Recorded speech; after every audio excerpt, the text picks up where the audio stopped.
नवीन, ये एक बहुत बड़ी चर्चा का मुद्दा भी है, क्योंकि वाकई में अब तक विपक्ष के आरोप यही लगते रहे हैं कि जहां एनडीए की सरकार नहीं है, जहां भारतीय जनता पार्टी की सरकार नहीं है, आप देखिएगा केंद्रीय एजेंसियों पर वहीं से हमला होता है और वहीं केंद्रीय एजेंसियों का भी हमला होता है। कारण क्या है अनुराग जी, पॉलिटिकल पार्टियां जो अपोजिशन में हैं, जो सत्तारूढ़ दल के विरोध में है और राज्य सरकारों में है, उनमें खुली छूट पड़ी हुई है भ्रष्टाचार की। और ये मैं नहीं कह रहा हूँ, खुद उन्हीं के लोग कह रहे हैं। आपको याद होगा कांग्रेस के एक विधायक ने कहा था कि 500 करोड़ रुपए दीजिए और मुख्यमंत्री जो देगा वो बन जाएगा। और ये स्थान चाहे पंजाब हो, चाहे स्थिति ये कर्नाटका की हो या फिर झारखंड में हो, ममता बनर्जी के राज्य में तो हम सब देख ही रहे हैं। लेकिन समस्या यहाँ बड़ी विकट है, वो ये है कि अराजकता की राजनीति की शुरुआत करने वाले अरविंद केजरीवाल ने जब से ये नया तरीका अपनाया है, नया तरीका दिया, उसको तमाम विपक्ष ने अपना लिया। आप देख लीजिए कि जितनी विपक्षी पार्टियां हैं, कभी सरकार का विरोध, सुप्रीम कोर्ट का विरोध, नहीं हिट एंड रन का नहीं, उनको तो आप देख लेना, अराजकता की राजनीति। चाहे 26 जनवरी की परेड को रोकने के लिए मुख्यमंत्री धरने पे बैठ गए हों या एलजी हाउस के दफ्तर में जाकर के सारे मंत्री बैठ गए हों, इसी प्रकार से वही नीति अपनाई जा रही है। सीबीआई केंद्रीय एजेंसियों के दफ्तर में रेड डालने की बात करते हो। कुछ दिन पहले आप ही के यहाँ पर चैनल में डिबेट पर आम आदमी पार्टी के प्रवक्ता कह रहे थे कि ईडी के अफसरों को गिरफ्तार कर लेना चाहिए राज्य सरकार को। यानी कि ये किस प्रकार की राजनीति शुरू हुई है। और यही राहुल गांधी करते हैं, पूरे विश्व में जाकर के भारत को बदनाम करते हैं और सबका विरोध करते हैं। सेंट्रल एजेंसियों का विरोध करते हैं, सर्वोच्च न्यायालय के फैसलों का विरोध करते हैं, सरकार अगर कोई चुनाव जीत करके आ जाए तो उसका विरोध करते हैं। वो लगातार विरोध करते करते देश का और देश की जनता का लगातार विरोध करने का काम कर रहे हैं। अब क्या है कि आपने ईडी के दफ्तर में रेड मारी और झारखंड में जो ये घटना हुई, आपकी बात पर आपत्ति जाहिर कर रहे हैं, लेकिन मैं आता हूं प्रीतम, आपके पास आता हूं।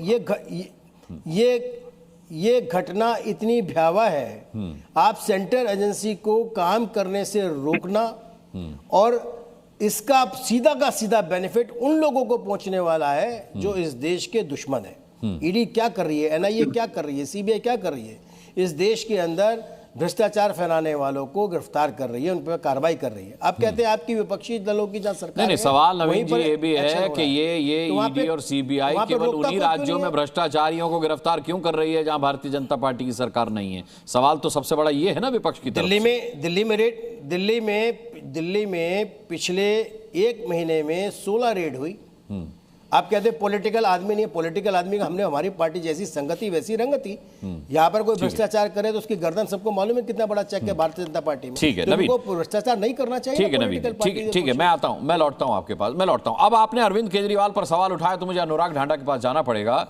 भाई अनुराग ढांडा जी, नवीन कुमार ये मानते हैं कि पॉलिटिक्स करते हुए आम आदमी पार्टी ने कुछ दिया हो ना दिया हो, लेकिन राजनीति में अराजकता की एक परंपरा दे दी है जो अब सभी राज्य फॉलो कर रहे हैं, खासकर वो जहां पर गैर एनडीए सरकार है। एनआरकी की राजनीति, ये जो राजनीति पश्चिम बंगाल में देखने को मिल रही है, झारखंड में देखने को मिल रही है, जो हमें तमाम ऐसी जगहों पर देखने को मिल रही है जहां बीजेपी की सरकार नहीं है, ये आपकी देन है। अनुराग जी, भारतीय जनता पार्टी के प्रवक्ता जो अभी बोल रहे थे, नहीं, भारतीय जनता पार्टी के प्रवक्ता नहीं है, करना चाहिए, वो राजनीतिक विश्लेषक के तौर पर है। अच्छा, भारतीय जनता पार्टी के प्रवक्ता भी नहीं बोले। अच्छा, नहीं, मुझे उनकी भाषा से लगा कि क्योंकि वो बाकी सब विरोधी दलों को अटैक कर रहे थे तो मुझे लगा भारतीय जनता पार्टी के प्रवक्ता हैं।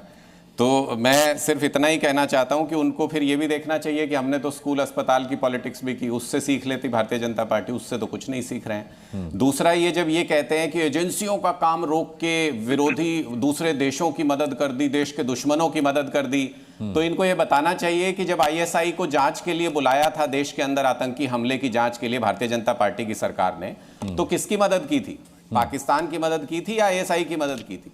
जब आईएसआई के एजेंट को अपना आईटी सेल का पदाधिकारी बनाती है बीजेपी, किसकी मदद करती है? और जब पूरे देश में हिंदू मुस्लिम फैलाते फिरते हैं तो किसकी मदद करते हैं? तब तो इन विशेषज्ञ की जुबान नहीं खुलती, तब तो ये उसके बारे में कुछ नहीं बोलते। इसका मतलब ये कि इनको एक स्पेसिफिक केस दिया गया है जिसमें इनको उसको डिफेंड करना है। आज हाईकोर्ट के अंदर, जो वहां पर कोलकाता के अंदर हाईकोर्ट के अंदर जब सुनवाई हो रही थी, तो उसका ऑर्डर अगर आप देखेंगे ना अनुराग जी, उसमें बहुत स्पष्ट लिखा है कि ईडी ने वहां से कुछ भी जब्त नहीं किया। ये जो पूरी रेड हुई, जो ये पूरा ड्रामा जिसके ऊपर डिस्कशन चल रहा है इतने दिन, हाई कोर्ट में क्या हुआ उसके बाद तो बहुत कुछ बदल गया। फिर तो अब सुप्रीम कोर्ट का कथन भी आ गया इस विषय में। मैं वो भी सुन रहा हूं, वो लेटेस्ट है, वो भी पढ़ लीजिए। लीगली जो कुछ चल रहा है, अनुराग जी, लीगली जो कुछ चल रहा है वो चलना चाहिए। कानून का अंतिम निर्णय ही मान्य होगा। मैं कह रहा हूं कानून का अंतिम निर्णय ही मान्य होगा। कोर्ट में जो चल रहा है वो चलना चाहिए। मैं तो उस ऑर्डर का जिक्र कर रहा हूं जिसमें ईडी ने ये कहा है हलफनामे में, हमने कुछ भी जब्त ही नहीं किया। अरे भाई, जब जब्त नहीं किया तो वांडे लेने गए थे क्या? वहां क्या करने के लिए गए थे? इसका मतलब पॉलिटिकली मोटिवेटेड रेड करने के लिए गए थे। ये कह रहे हैं कि सारे के सारे चोर, सारे भ्रष्टाचार, भाई सबूत ले जाने का आरोप तो टीएमसी पर है ना। जब सबूत वहां थे ही नहीं, जब सबूत वहां छोड़े नहीं गए तो फिर ईडी को क्या मिलता वहां पर? अनुराग ढांडा, आप एक भी ऐसा केस बता दीजिए। अनुराग मुस्कान जी, आप तो बड़े पत्रकार हैं, आप जानकारी होती है आपको सब चीजों की। एक ऐसा केस बता दीजिए जहां विरोधी दलों के यहां रेड हुई हो और कुछ मिला हो। मनीष सिसोदिया के यहां गए, झुंझुना मिला। अरविंद केजरीवाल जी के यहां गए, 2-4 मफलर मिल गए होंगे। ममता बनर्जी के वहां पे रेड करते हैं उनके पॉलिटिकल ऑफिस में, वहां कहते हैं कुछ मिला नहीं, सारा कुछ ममता जी उठा ले गई।